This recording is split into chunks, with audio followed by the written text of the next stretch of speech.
Opening statement, we'll take questions. Opening statement is tale of two halves. Our kids never quit. I'm proud of our kids. I'm as proud of this team as I am probably any team ever for the performance they had, because we did not come out, start fast, play well. They outplayed us. They played with momentum, tempo, run game, stopped us running the ball really in the first half, and frustrating, but the kids never quit. And that's never been more evident than a punch out on the goal line, which we practice all the time. And Raylan, CJ, whoever did it was an amazing play that they're not in until they're in, and that's our saying. They ain't in until they're in. And there were some long faces over there, but the kids did a great job. Really electric atmosphere to play in. I thought at halftime the coaching staff did a great job allowing the kids to have some confidence. The drive before the half kept us alive, and I think we were the stronger team in the fourth quarter, and that's what we pride ourselves on. So really proud of these guys. Take questions. Coach, what did you tell your football team after that win? I'm not allowed to say that. I did that a while back, and I got reprimanded by my mother, so I'll use much better judgment this time and just tell them that I was proud of them. There were some guys in that room that played hurt, injured. Bo continues to play both sides. Micah's hanging on by a string. Monroe went out on an injured ankle. Drew Bobo came back to a place that he was committed to once, and you know, it just it meant a lot to me to have these players go out and play the way they did. What did it look like for the coaches to instill confidence at halftime, and what defensive adjustments did you guys make? Zero. Strike blockers, play blockers better, tackle. You know, we changed a couple things, but they were minor and things that you guys wouldn't understand. No offense, but it was just complicated. And at the end of the day, we won first down, and it gave us a chance to win third down. When you don't win first down, I think we had 5 or 6 third and 1 or 2s in the first half. You're not stopping a quarterback run team on third and 1 and 2. You're just not doing it. I mean, teams don't stop us. You got to get them in third and long, and we were able to do that better in the second half. What explanation did the officials give you on the Raylan punch out, and why it wasn't ruled a touchdown for Kyron on that play? I never got an explanation. Of course, it took the longest I've ever seen. All I was told was someone saw a clear recovery, but they thought said he was down. I still don't know if he was down. Now, officials said that he was down. Not an official that watched it. A different official said that he was down when his back was on the guy's legs. But I saw the ball from the sideline jostle out. I couldn't tell if it was across the line or not, but I didn't know who got it. And then Kyron popped up with it way downfield. But there was no explanation given. How different was it? How different is the game with that play? You've been down possibly 17-0, and then going down 10-3. How different? Yeah, it's huge, right? I mean, how different is it? It's 7-3, right? It's a 10-point swing. 7 for them, 3 for us. It's a 10-point swing, and that's a huge swing in the game. But look, we didn't just get given. We didn't get given a touchdown. We had to, or a field goal. We had to go get it. And when you come and start on the 1-inch line and you sneak one, you bust a run out, you go 2-minute, you operate well with no timeouts, and have a chance to score a touchdown and kick a field goal with a little over a minute. I was proud of those guys. That gave us juice in life that we needed. I can't hear anything you're saying. She said, drunk. Can you ask them to hold it down a little bit? I'm sorry, what? What can you say about Gunnar Stockton's just composure during the game and how he's able to keep it and broke that out? Well, he's got composure.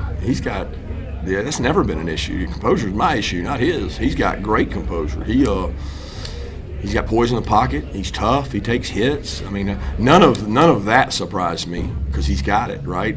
We have to play more effectively in the first half. Your final touchdown drive, 8 minutes and 45 seconds off the clock, 17-play drive. What does it say, and what can you mean for this offense moving forward to put a drive like that and put away Auburn? That's really who we are, though. Like, we don't have these explosive plays, and I've come to the conclusion, I want them. Yeah, we're going to scheme for them. We're going to put them together. We're going to keep doing it. We're going to try. We're going to throw the ball downfield. We're going to hit Noah. But that's who we are. We're a stay out of third and long. We're going to run the ball. We're going to hit quick passing game. We're going to use Gunner's legs. And we've had several of those, if you think about it, these long drives. The problem is we're having them on defense too, and it's hard because I felt like the first half we spent the whole, I was 20-6, or I don't know what it was, but the time of possession was way out of whack. And I'm okay with that as your identity, but you need to play really good defense behind that kind of identity, and we've played okay defense. I mean, it's crazy how good we can play at times and how poorly we can play at times. Coach, you shut them out in the second half defensively. I know you said you didn't make any defensive adjustments, but when you're trying to pull off a comeback, how big is that? That was huge. I guess it's the second time we've done it. I mean, really the third if you count Kentucky with the guys that were in the game, right? I mean, so I don't want to say there's not adjustments. Schumann and his staff do a great job. They made some different calls, but an awareness of what they were running after an off week, they hit us on some things that honestly we didn't rep. And we had to rep them, and we had to get it fixed. We got it fixed, but we played blocks and tackle people better, and that's football. Why do you think the first half has just been so hard, especially with some of the slower starts for you guys? I don't know. I wish I knew. I mean, I would tell you if I did. I asked the team that question afterwards. We got to get it solved because it's hard when you're this style of team to play catch up. It's not really who we are, but. We got to get better. Y'all won tonight running it for only 79 yards. What does that say about y'all and where you have to get better with that? Y'all been running like crazy. Yeah, I don't know, because that stat maybe is misleading. I don't know. I'll look and see how we are efficiency, because I know we took how many sacks? I know 1, 2, and I don't know how some of those things operated in there. But it was not the running game that we've had in the past, and theirs was, right? So we showed them the stat that 8 of the last 10 Auburn, Georgia games were won by the team that rushed the ball more, and that wasn't the case tonight. And I still think we got a good running team and a good stop-the-run team, but I think they had a really good plan. Some of their rushing yards were perimeter things, rockets we call them, and that hurt us, but it wasn't direct runs. How are you specifically of the mentality, the resilience it takes for a defense to bounce back in the first half? It's like y'all just have the ability to shut out a team, play much better in the second half. I don't understand what you're asking. You're saying how do I feel about them, or? Well, like you mentioned being proud of the team overall, Yeah. But that aspect of the defense specifically, how proud are you of that? Just the ability to bounce back after those first. I mean, awesome. Like the reason they did it is because the offense possessed the ball. I mean, the fourth down stop for us and them, it was, you can go back and forth. Should we have gone for it? Should we have not? Should they have gone for it? Should they not? Both teams kind of sputtered on offense, and defense started to take it over, and it was, it was some tough decisions made out there. Are we going for it or not? Are we kicking this long field goal or not? 3 to 6 margin on a field goal ain't a lot, but I didn't have much choice. And so I had to play the game with the confidence of the defense, and he probably was the same way. Zachariah Branch, 9 catches for 57 yards tonight, a couple on that final drive. What's it say about him that, it seems like you guys were getting the ball consistently and you were still able to get yards for you in that late drive? Yeah, that's a little misnomer because those are run plays. I mean, those are not, those are RPOs. That if you're talking about the ones on the perimeter, he caught, Dylan blocked really good for him and burst. And I mean, those are runs, and that's it goes as catches, but that's not counted as a catch. That's a run for us. You've gotten a lot of questions about Noah Thomas, and then he makes that catch down toward the goal line. Just how big was that in this game? Making that play? Yeah, everybody makes a big deal, and that kid has worked so hard. He is in the huddle every game talking to defense, special teams. He's full of energy. He practices so hard. There's not one thing that he's not doing right. And we have got to do a good job of, and we did take some shots to him tonight. I thought he could have came down with a 1. I thought it was close to a PI.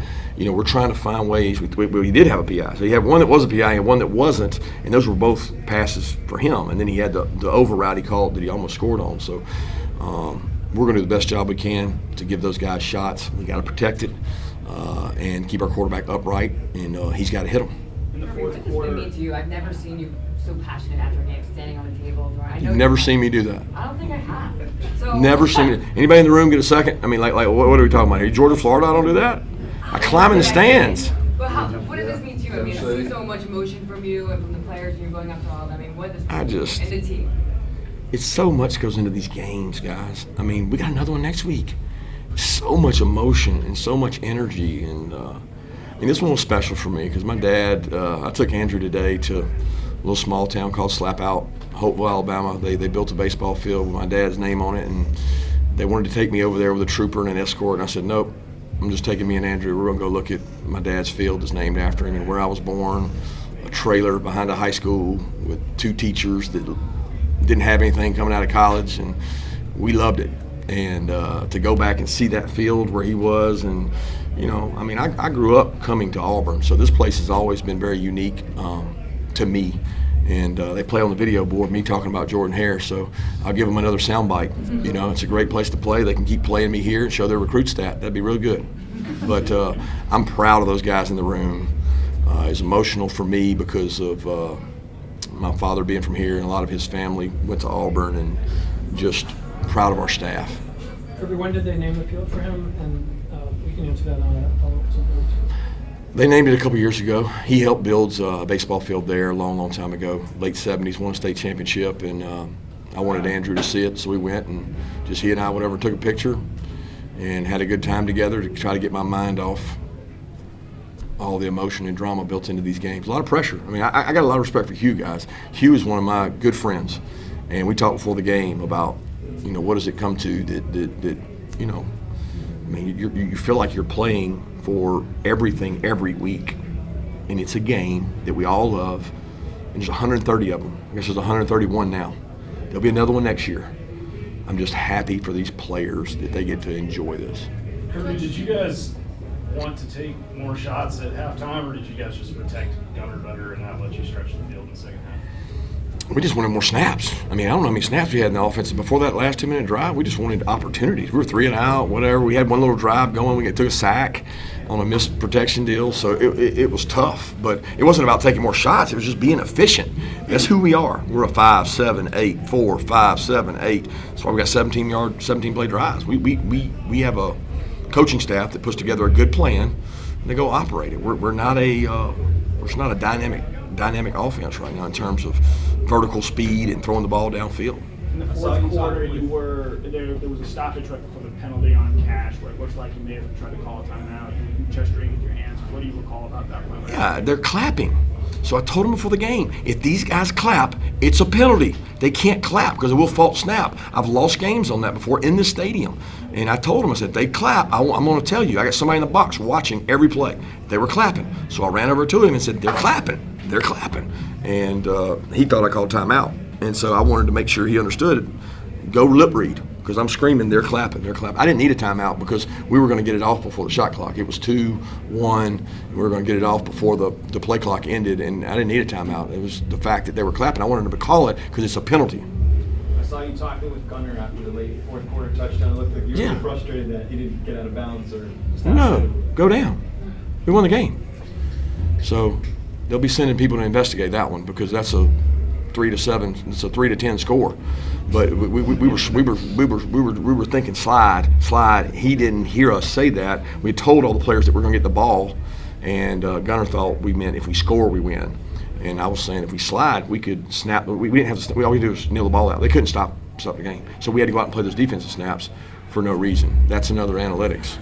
Got time for one more question? Coach, you had an emotional moment with McCray and Branch right after the game. What did you talk about with them, and how have they fit into this offense? Yeah, I just love those guys. They're both guys that came in here from other programs, really good programs, and love Georgia and competed. I wanted them to get a taste of this atmosphere and be able to enjoy it. And they both played well and did good things for us. But really proud of this team, guys. That's the message. Nothing else needs to be said than how hard these guys played in the face of a tough crowd and tough adversity. I mean, we need a better atmosphere than that next week by our fans.